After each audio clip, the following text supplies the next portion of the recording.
Radio Publique Africaine.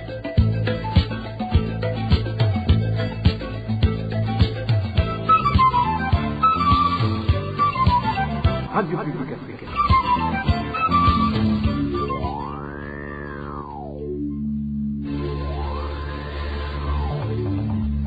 C'est le moment de suivre le journal parlé en français. À la présentation, Émile Nivasumbo. Bonsoir et bienvenue dans le journal du 11 juin 2023. Voici les principaux titres. Une sévère instrumentalisée par le parti CNDD-FDD pour s'éterniser au pouvoir. L'ancien porte-parole du président de la République évoque la carte ethnique mise en avant par cette commission Vérité et Réconciliation. Léonidas Hatungimana était avec d'autres invités au cours de l'émission Ijambonigwa d'hier. Les détails au début du journal. Nous allons également vous parler de la pénurie de nourriture dans différentes prisons du Burundi. Au cours de cette édition, nous évoquerons aussi le lancement de la campagne de vaccination contre la poliomyélite dans le pays où environ 3 millions d'enfants seront vaccinés selon les prévisions. Le développement des titres, c'est tout de suite. La commission Vérité et Réconciliation devrait être suspendue. C'est le point de vue du parti PPD Girijambo au cours de l'émission Ijambonigwa de la RPA d'hier. Léonidas Hatungimana, le président de ce parti, a indiqué que la CVR était instrumentalisée par le CNDD-FDD pour qu'il puisse se maintenir au pouvoir en utilisant la carte ethnique. twege muri PPD Girijambo twumva ko igikenewe ari uko CVR yobanza igahagarika ibikorwa uyu munsi bijya iri kwirakora. Premièrement, au sein du PPD Girijambo, nous estimons que la CVR devrait être suspendue. Le travail qu'elle fait, si le gouvernement parvient à trouver des fonds sur financement de ses partenaires, qu'il soit accompli par des chercheurs historiens, avec tout le sérieux qui se doit. Que la CVR soit suspendue. La mission de la CVR est très importante dans un pays. Ce n'est pas une mission à prendre à la légère. La CVR est un projet politique de réconciliation. Si tu analyses le travail de la CVR, la précipitation à qualifier tels actes, la précipitation à aller ici et là, pourquoi cette précipitation dans la qualification de certains crimes? C'est là que nous craignons cet esprit de vengeance derrière. Ukaraba ingene bihuta kugenda kurondera aha na hariya ni kuki bihuta cyane kuvuga iki ibakacituku niho dufitiye amakenga twibaza tuti harimo agatima ko gushaka kwihora ariko twege by'ukuri tubishyira mu bijanye na ni nko kwiyamamaza ubu uri kuraraba ni naco nobwira n'abarundi. Mais nous alignons plus cela dans des propagandes. Ici, j'interpelle les Burundais, surtout les Hutus et les membres du CNDD-FDD. Moi aussi, je suis Hutu, c'est ce que l'on m'a dit et je l'accepte ainsi. Les hautes autorités du pays actuel sont en majorité Hutus. Mais si tu analyses comment les Burundais trouvent ce régime sur base de leur vie quotidienne, ils sont paupérisés, les assassinats qui se commettent chaque jour, les enlèvements, ils sont affamés, l'enseignement a été détruit. Si on organisait les élections libres et crédibles, le CNDD-FDD ne gagnerait pas. Donc, comme ils n'ont aucun projet pour pouvoir garder cet électorat Hutu, ils n'ont que cette seule option de manipuler la corde ethnique. Que les Burundais comprennent donc que leur objectif n'est pas de leur apprendre la vérité sur leur pays et de les réconcilier. C'est juste pour des fins électorales.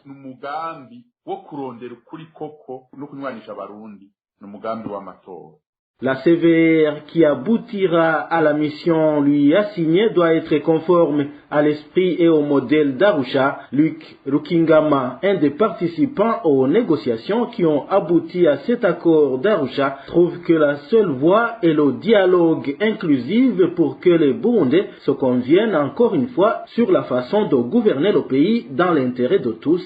Suivez Luc Rukingama. uyu mugwi wari washinzwe gutohoza ukuri La CVR avait pour mission d'enquêter sur la vérité, de réconcilier les Burundais et d'aider à réécrire l'histoire réelle du Burundi, et non pas celle racontée par les politiciens. La CVR devrait enquêter sur tous les crimes commis au pays dans différentes périodes sombres du pays, toutes les périodes sombres du pays, c'est très important. utohoze ku bantu bose ibyashikiye Burundi utohoze mu biringo byose ibyashikiye Burundi ibiringo ni ikintu gihambaye cyane amasezerano y'Arusha yari yasabye yuko Les accords d'Arusha spécifient que la CVR n'a pas les prérogatives de qualifier les crimes de guerre, les crimes contre l'humanité et les crimes de génocide. S'il n'y a pas ce volet international de justice, ça ne peut que créer des problèmes. igisata mpuzamakungu kiza gutohoza byerekeye ubwicanyi mu buryo bw'ubutungane bitera ingorane nyinshi bari wari wasabye yuko umugwi wojamwo abantu b'amoko yose ubwoko bwose hanyuma abo bantu bakaba ari abantu bari hejuru y'ikibazo cy'amacakubiri. Les membres de la CVR devraient provenir de toutes les composantes du pays, des gens intègres, non ethnistes et crédibles aux yeux de l'ensemble des Burundais. Le gouvernement devrait demander un comité international de protection des témoins pour veiller à ce que les témoignages ne soient pas faux, manipulés et que la sécurité des témoins soit garantie.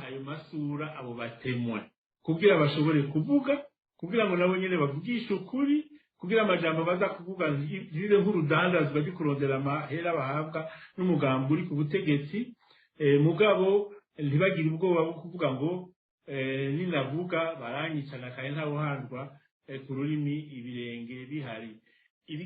Les négociations sont très importantes. Si les gens se rencontrent, il y a espoir de s'entendre et restaurer la paix. Nous devons militer pour qu'il y ait ce dialogue. Autour d'une table, les problèmes finissent toujours par être résolus.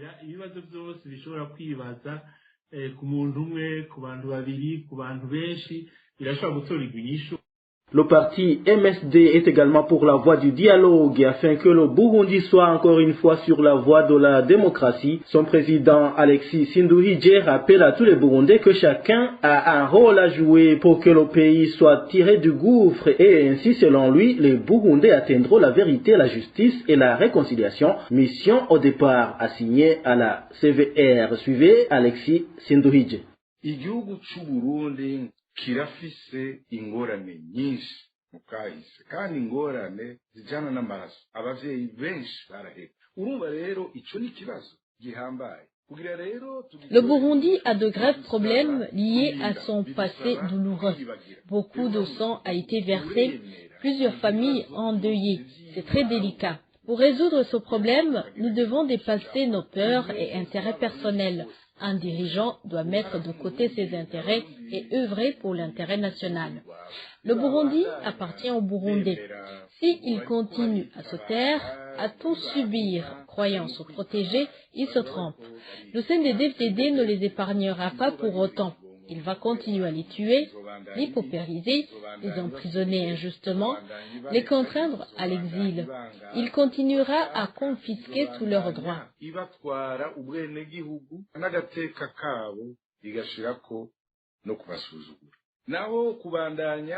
uvuga ngo jewe ngo ninaraba hasi ntaco bazongira niwaraba hasi bazovuga ngo ari icunyegeje bakwica kandi hariho benshi bamba bica hariho benshi nta benshi nta bake bose n'abarundi.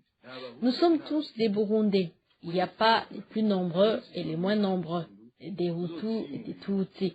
Nous sommes des Burundais. Il faut que nous comprenions tous cela, qu'il n'y ait plus ces indignations sélectives, chaque ethnie voulant justifier les crimes commis par le régime de son ethnie. Comprenons que c'est nous le pays. Le pays nous appartient tous. Le jour où on se lèvera tous comme un seul homme, en tant que Burundais, on pourra sauver le pays. C'est ça le rôle des Burundais. Ne pas se taire, ne pas caresser le pouvoir dans le sens des poils, car si le pays sombre, nous sombrons tous avec. Kuvuga ngo ninanyegera cyangwa nkavuga amajambo nyene yoshimisha ubutegetsi ngo nzoba nkize nacuzobukize igihugu kiriko kirapfa gihitana bose. Alexis Sinduhije et Luc Rukingama étaient également des invités de l'émission Ijamboni Gwawe d'hier. Je vous le disais en titre, depuis une semaine, différents lieux de détention du pays manquent de rations alimentaires. Certaines prisons manquent certaines sortes de nourriture alors que d'autres ont des stocks vides. Les détenus alertent pour qu'ils ne meurent pas de faim. Le point avec Marie-Ange Irakoze. À la prison centrale de Muyinga, selon notre source, une semaine vient de s'écouler sans qu'il n'y ait aucune nourriture, que ce soit ni haricots ou encore moins la farine de maïs ou de manioc. Notre source indique que certains détenus qui n'ont pas de famille qui leur apporte de la nourriture s'étendent par terre à cause de la faim. D'autres commandent leurs codétenus dont les familles ont pu leur amener à manger. Ces mauvaises conditions de vie dans lesquelles vivent les prisonniers de la maison carcérale de Muyinga ont été aggravées par manque d'eau potable.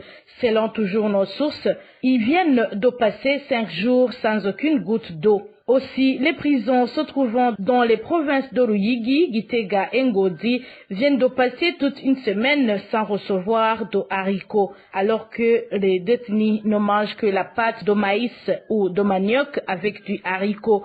Ainsi, à cause de la famine, les détenus des prisons de Ruyigi et Ngozi se tiennent devant les portes d'entrée pour mendier toute personne qui passe ou qui vienne rendre visite à d'autres détenus. Les prisonniers de la prison de Gitega font savoir que, même s'ils ont pu échapper au feu ardent qui a ravagé cette prison, ils ne vont pas échapper à cette famine. À cet effet, les détenus de toutes ces prisons demandent au gouvernement de trouver une solution durable à ce problème de manque de nourriture qui se répète souvent, étant donné qu'ils ont eux aussi des droits régis par la loi. Dans un instant, nous vous parlons de la campagne de vaccination contre la poliomyélite. Ce vendredi, il y a eu lancement de la campagne nationale de vaccination contre la poliomyélite au Burundi. Il est prévu qu'environ 3 millions d'enfants de moins de 7 ans soient vaccinés. Cette campagne intervient après la découverte en mars dernier de 3 cas confirmés de cette maladie. Les détails avec Elvis Nyomungere. Les autorités sanitaires du Burundi ont lancé la première campagne nationale contre la poliomyélite.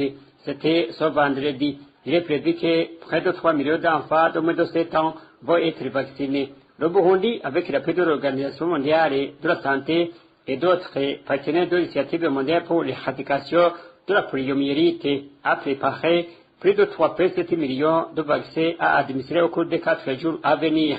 Cette campagne intervient après la découverte de 13 cas confirmés au cours de cette année seulement, avec 3 cas récents en mars dernier dans le district d'Isare, dans l'ouest du Burundi, dont un qui n'a jamais été vacciné et qui, par conséquent, a infecté les 2 autres. Lors du lancement de la campagne, la ministre de la Santé publique du Burundi, Dr Sylvain Nzeyimana, a déclaré que la détection du virus constitue une urgence de santé publique nationale et que les campagnes de vaccination devraient suivre dans les mois à venir pour protéger les enfants du Burundi. Le coordinateur national de l'initiative mondiale pour l'éradication de la poliomyélite, IMP, au Burundi, souligne la nécessité des campagnes de qualité en temps opportun et préconise la mise en place d'un système de surveillance environnementale efficace pour pouvoir détecter précocement ce virus. Vous saurez que cette campagne nationale de vaccination contre la poliomyélite est la première depuis l'an 2011. Les organisations internationales qui se sont engagées dans l'éradication de la poliomyélite partout dans le monde ont contribué à hauteur de $1 800 000 américains pour cette campagne au Burundi. Selon Pierre Habyarimana, gouverneur de district au sein de Rotary Club de Bujumbura qui a représenté ces organisations au cours de la campagne, ce montant aidera non seulement dans cette campagne de vaccination, mais aussi dans la multiplication des agents chargés de surveiller s'il n'y a pas réapparition du virus de la poliomyélite. Il demande aux parents de contribuer à se soucier surtout de l'hygiène. Je vous propose de l'écouter. naho tuvuze ko twateye intambwe zigaragara mu kurwanya indwara y'ubukangwe. Même si l'on vient de dire qu'on a fait des avancées significatives dans la lutte contre la poliomyélite, les virus de cette maladie n'ont pas encore été éradiqués en Afrique.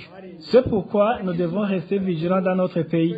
Par exemple, après plus de 12 ans que l'on n'a pas parlé de poliovirus au Burundi, voilà que le virus vient de se déclarer. Il s'est déclaré cette même année.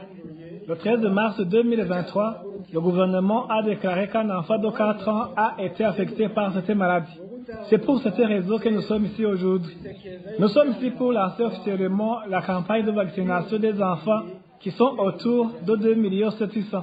Les enfants concernés sont ceux âgés à partir de l'âge 0 jusqu'à 7 ans. Même ceux qui avaient reçu récemment ce vaccin seront également concernés par cette campagne. L'objectif que s'est fixé le gouvernement est de vacciner chaque enfant. Et cette campagne est soutenue à 100% par les organisations que je représente dans ces cérémonies. La communauté internationale, à l'appel de ces organisations, a pu collecter 1 800 000 $. Cette somme aidera également dans le recrutement des agents qui aideront dans la surveillance de poliovirus, de même en ce qui concerne la vaccination des enfants à travers tout le pays. C'est cette campagne qui a débuté aujourd'hui.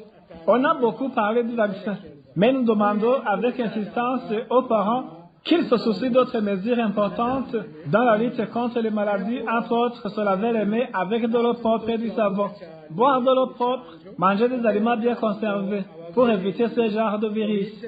Bref, il faudra enseigner vos enfants toutes les mesures en rapport avec l'hygiène.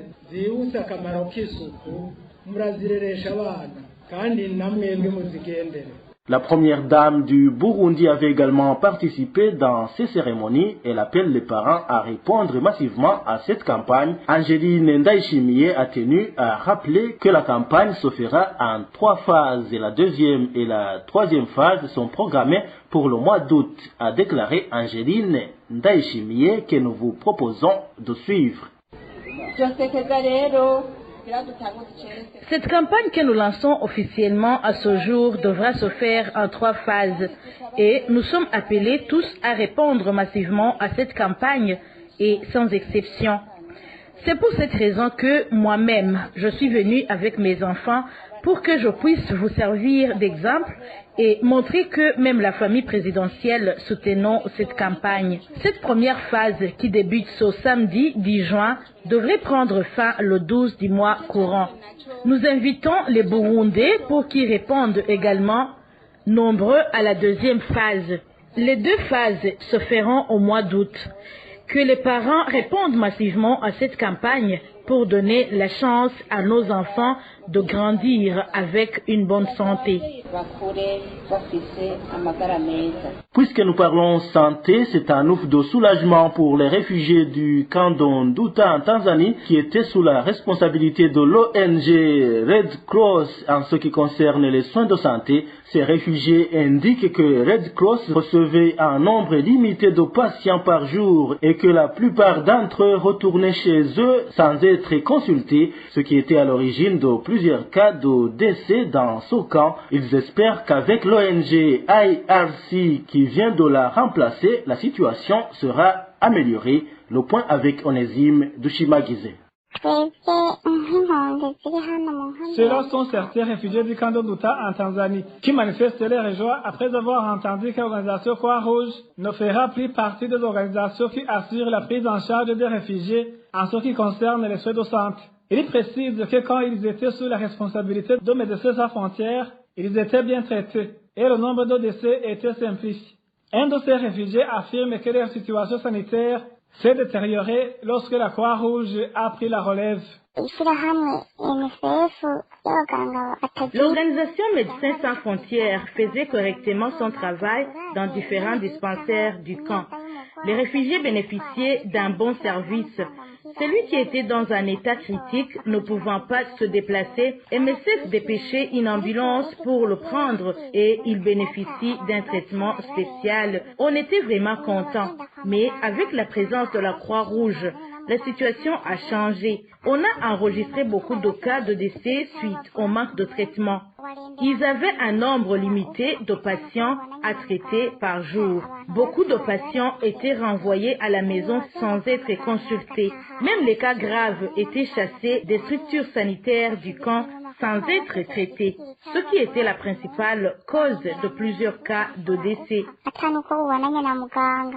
À part ceux qui étaient renvoyés sans être traités, même ceux qui avaient eu la chance d'être consultés ne pouvaient pas trouver de médicaments. Leur santé finissait par se détériorer, étant confinés à leur domicile.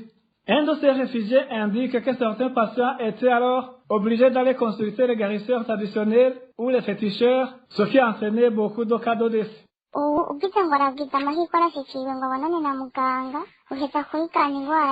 Celui qui avait eu la chance de consulter les agents de santé faisait face lui aussi au manque de médicaments.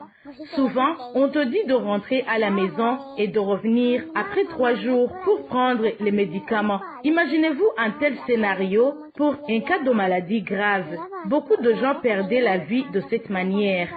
Certains patients étaient obligés d'aller consulter les féticheurs ou les guérisseurs traditionnels et plusieurs parmi eux finissaient mal. Ils perdaient leur vie de cette façon. Les réfugiés du camp de Douta espèrent qu'avec l'organisation IRC qui vient prendre la relève, beaucoup de choses vont être changées en leur faveur et il n'y aura pas par conséquent beaucoup de cas de décès. Dans un instant, nous parlons société. Désorientation des habitants de la ville de Bujumbura qui voudraient déposer les anciens billets pour se conformer à la mesure de la Banque centrale. Ce samedi, très peu ont eu la chance d'être accueillis dans ces banques, aussi bien pour le retrait que pour le dépôt, ce qui cause de grandes difficultés pour ceux qui voudraient s'approvisionner en denrées alimentaires. Les détails avec Eric Nionzima. Ils ont confié qu'il y a des banques et microfinances à mairie de Bujumbura pour cause nouveaux billets, promis pour ceux qui ont déjà versé les anciens billets de 5 000 et 10 000 ne sont pas disponibles et la difficulté de déposer les mêmes billets. De l'autre part, par ceux qui voulaient déposer leurs anciens billets, ce samedi faisait la queue pendant de longues heures sans qu'ils ne soient accueillis. Selon ceux qui se sont entretenus avec la RPA, parmi les habitants de la ville de Bujumbura, cette situation est un problème dont ils ne savaient pas quand et comment il sera résolu. C'est un sérieux problème car il y a la carence de nouveaux billets. À la BCB siège, il y avait une très longue file de gens avec des anciens billets. La situation était la même au bureau postal et tous ces gens étaient dans des pleurs. Du fait qu'ils ne cessaient de se demander comment ils allaient déposer l'argent, surtout qu'il restait un temps très court. Que ce soit le versement, que ce soit les retraits, rien n'est possible. Même ceux qui ont déjà déposé les anciens billets jusqu'à présent, ils reçoivent les anciens billets en retour, y compris pas ceux qui font des retraits, pas des guichets automatiques. L'autre chose qui a surpris la plupart de ceux qui étaient présents, c'est le fait que même ceux qui utilisent la carte Sésame ont vu sortir les anciens billets de 5 000 et 10 000 dans les machines, alors que dans certains coins, ces billets ne sont plus les bienvenus.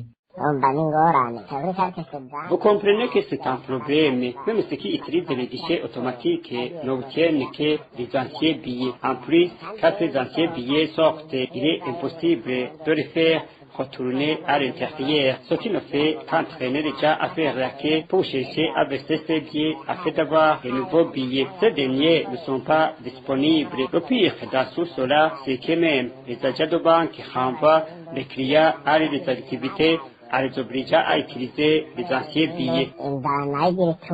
Les informations en provenance de ceux qui ont encore sur eux les anciens billets de 10 000 et de 5 000 font savoir que pour le moment, il est même presque difficile pour les commerçants de s'approvisionner en marchandises à l'intérieur du pays, du fait que les anciens billets ne sont pas bien accueillis. La rédaction de la RPA n'a pas encore pu trouver le directeur de la Banque de la République du Burundi, Berbe en sigle, pour s'exprimer à ce propos. Pour clore cette édition, parlons de ces habitants de la mairie de Bujumbura qui alertent sur la consommation des boissons très alcoolisées produites au Burundi et vendues à bas prix dans les boutiques. Ces habitants indiquent que des conséquences néfastes sur la vie des consommateurs de ces boissons, dont la majorité sont des jeunes, ne cessent de se manifester dans le voisinage.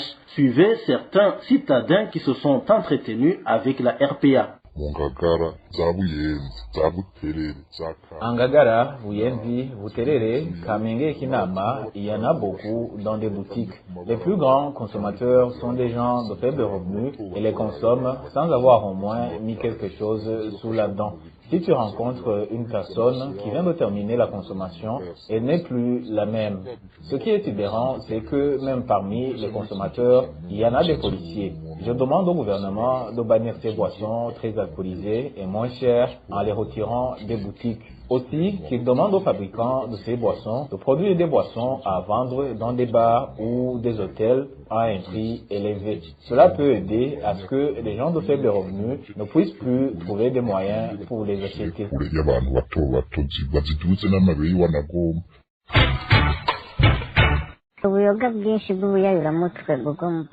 Ces boissons sont de différentes sortes. Le plus consommé s'appelle Kik et la grande bouteille se vend à 4000 francs burundais. Mais un autre système a été mis en place par les vendeurs.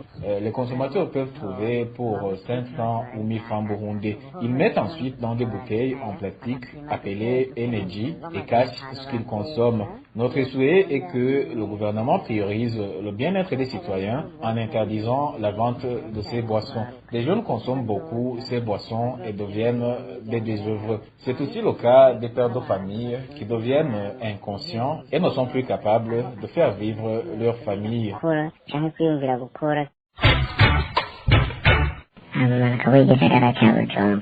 Ici, dans la partie sud de la capitale, ces boissons sont très consommées par des jeunes. Les plus consommés sont appelés Kik et Hodzagara. Vraiment, la santé des gens est très menacée par la consommation excessive de ces boissons. C'est pour cette raison que nous demandons l'intervention rapide du gouvernement pour que ces boissons très alcoolisées soient bannies. Vous saurez que malgré la présence de ces boissons dans les boutiques signalées par nos sources, le ministère de l'Intérieur avait annoncé leur interdiction sur tout le territoire national il y a à peu près une année et demie. Et voilà, c'est par ici que nous mettons un point final au journal du 11 juin 2023. Merci à vous tous qui nous avez suivis. À la présentation, c'était Émile Nibasumba. Au revoir.